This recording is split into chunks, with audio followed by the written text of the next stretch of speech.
Hello everyone, good evening, welcome back to my channel. আশা করি তোমরা সবাই খুব ভালো আছো, আমিও ভালো আছি। আমার নতুন আরেকটা এনার্জেটিক ব্লগে তোমাদের সকলকে স্বাগত জানিয়ে আজকের ব্লগটা শুরু করলাম। এখন ওই সন্ধ্যে 6:30 মতো বাজে। তোমাদেরকে সাথে নিয়ে ব্লগটা এখন থেকেই শুরু করলাম। বিকালবেলাতে 5:30 নাগাদ ঘর বারান্দাগুলো ভালো করে মুছে নিয়ে আজকে বিকালে একটু স্নানই করেছি।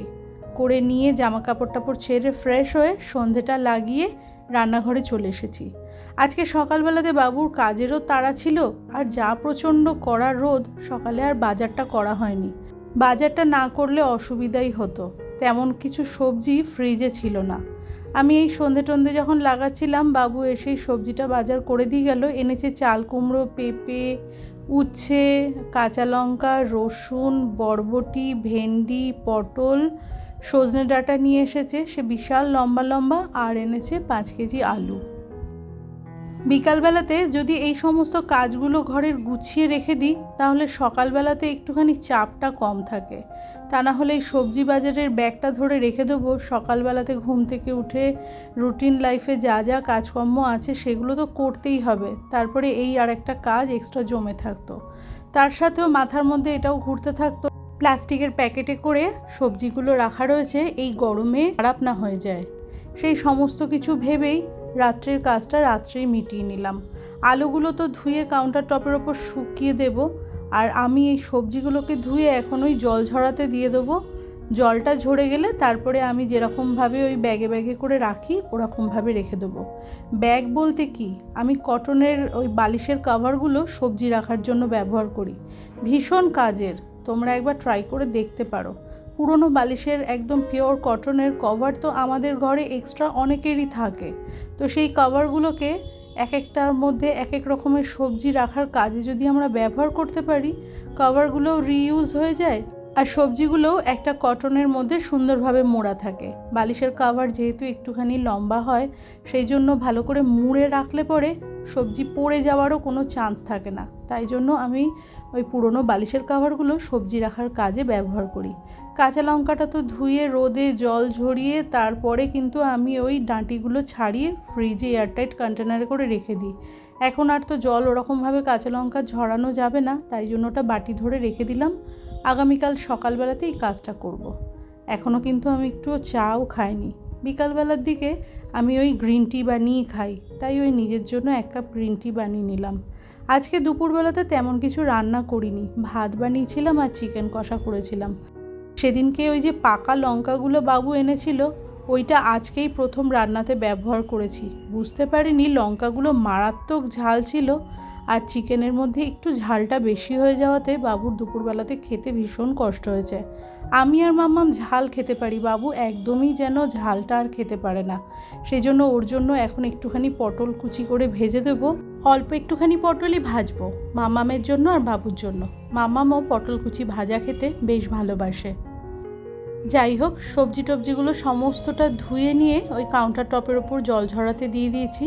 আর এই যে চা খেয়েছি, চায়ের এরকম হালকা পাতলা বাসনগুলো সাথে সাথে মেজে নিলাম। এটা বেশ অনেকক্ষণ পরেই। মাম্মাম তো ওর ঘরেই রয়েছে, আর বাবু এই সময়তে বাইরে। আমি নিজের জন্য 1 কাপ চা বানিয়ে নিয়ে গিয়ে ঘরে বসে টিভি দেখলাম আর চাটা খেলাম। বাইরে প্রচণ্ড জোরে হাওয়া চলছে।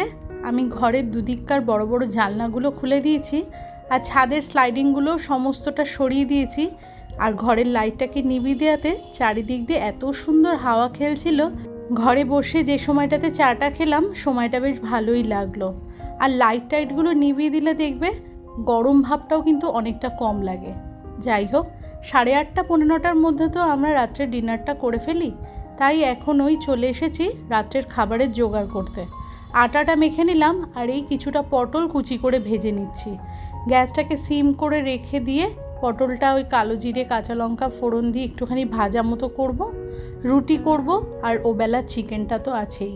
তোমাদের সাথে গল্প করতে করতে সংসারের অনেক কটা কাজ গুছিয়ে ফেললাম। আর যা ভীষণ গরম লাগছে, আমি যে টি শার্টটা পরে আছি গলার ওখানটাতে পুরো ভিজে গেছে।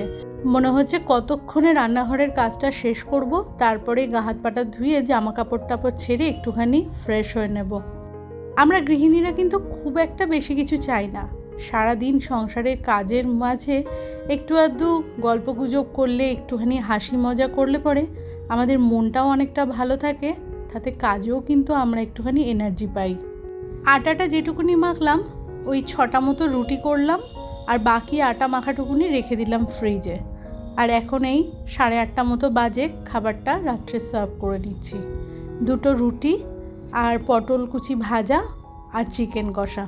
এটা মামামের জন্য প্লেট রেডি করেছি। বাবু রাত্রিবেলাতে আর চিকেন খাবে না, ও শুধু পটল ভাজা দিয়েই খাবে। কাজকর্মগুলো সময়ের মধ্যে যদি গুছিয়ে করে নিতে পারি, তারপরে একটুখানি বসি, টিভি দেখি, শুই, কি কারোর সাথে গল্প করি, কিংবা খাবারটা খেতেও যেন মনে একটা শান্তি লাগে। মাথার ওপরে কাজ জমে থাকলে কোনো কিছুতেই যেন আমরা গৃহিণীরা শান্তি পাই না।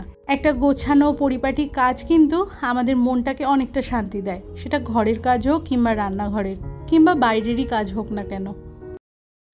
সংসারের কাজকর্ম বিয়ের পরে যখন আমি করতাম অতটা নিখুঁতভাবে করতে পারতাম না।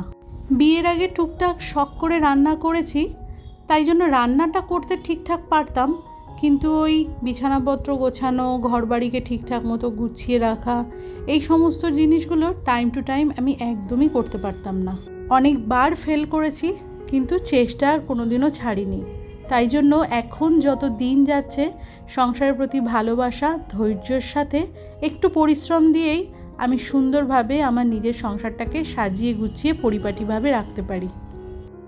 রাতের খাওয়া দাওয়া হয়ে যাওয়ার পরে বাসনগুলো সমস্ত ডিশওয়াশারে লোড করে দিলাম, আর এই চাকি, বেলনি, তাওয়াটা, রুটি করি যে খুন্তিটা আছে সেই সমস্তটা মেজে ঘষে কাউন্টার টপের ওপর একটা সাইডে রেখে দিলাম।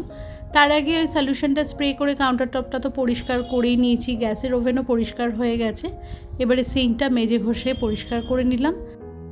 একটা জিনিস আমি খেয়াল করে দেখেছি, কাজের প্রতি যদি একটা ভালোবাসা থাকে আর ইচ্ছা থাকে, তাহলে কিন্তু কাজের পরিশ্রমটাকে আর পরিশ্রম বলে মনে হয় না। ফিউশন অফ টুম্পা থেকে আমার আগের দিনের ব্লগে তুমি কমেন্ট করেছো যে তোমার মডিউলার কিচেনটা খুব সুন্দর লাগলো, আর তোমারও এটা স্বপ্ন যে কবে তোমার নিজের মডিউলার কিচেন হবে। অবশ্যই হবে বন্ধু, স্বপ্ন দেখা ছেড়ো না, নিজের লক্ষ্যটা স্থির রেখো, তার সাথে চেষ্টা আর পরিশ্রম, স্বপ্ন অবশ্যই সফল হবে। হয়তো কারোর একটু তাড়াতাড়ি হয়, কারোর কিংবা একটু দেরিতে। সুমিতা দাস কমেন্টের মাধ্যমে জানিয়েছো ভিডিওটি দেওয়ার জন্য ধন্যবাদ, রান্নাঘরটা তোমার খুব ভালো লেগেছে, সাজানো গোছানোটাও খুব সুন্দর। অসংখ্য ধন্যবাদ জানাই বন্ধু তোমাকেও। আমি যে ঠিকঠাক মতো আমার কিচেন ট্যুরটা তোমাদের সাথে শেয়ার করতে পেরেছি, আর সেটা দেখে যে তোমাদের ভালো লেগেছে এটা জেনে আমার খুব ভালো লাগলো। মিতালি চৌধুরী কমেন্টের মাধ্যমে জানিয়েছো খুব ভালো লাগলো রান্নাঘরের ভিডিওটি, খুব ছিমছাম আর খুব সুন্দরভাবে সাজানো। অসংখ্য ধন্যবাদ বন্ধু, তোমার ভালো লেগেছে এটা জেনে আমার খুব ভালো লাগলো। সোনাই তুমি কমেন্ট করেছো যে তোমার ফ্রিজটা খুব সুন্দর, কত দাম লেগেছিল, কবে কিনেছো। 2014 সালে আমি এটা কিনেছিলাম, 70,000-এর ওপর দামটা নিয়েছিল, কিন্তু এক্স্যাক্ট প্রাইসটা আমি একদম ভুলে গেছি।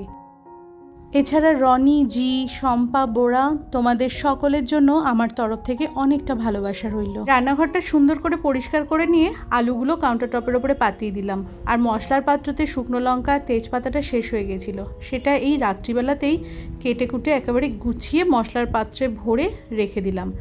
আজকের রাতের মতো রান্নাঘরের কাজকর্ম শেষ করে এই ভিডিওটাও শেষ করলাম। তোমরা ভালো থেকো, সুস্থ থেকো, দেখা হচ্ছে নেক্সট ব্লগে। ততক্ষণের জন্য টাটা, গুড নাইট।